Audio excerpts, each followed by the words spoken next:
আসরের আজান দিয়েছে, মসজিদে পড়ে ফেলবেন? না ভাই, আপনিই পড়েন, আমি বাসায় যাবো। বাসায় গিয়ে? এই ট্যাক্সি, যাবা? কোথায় যাবেন মামা?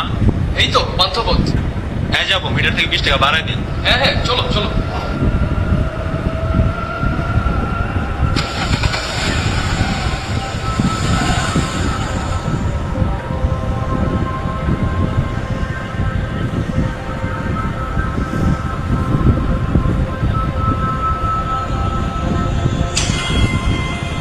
আরে আপনি এখানে? আপনি না নামাজ পড়তে গেলেন? নামাজ? নামাজের তো আর এখন সময় নেই। মানে আপনি কে? আপনি আপনি আপনি এখানে কিভাবে এলেন? কার সাথে কথা বলেন মামা? ট্যাক্সি!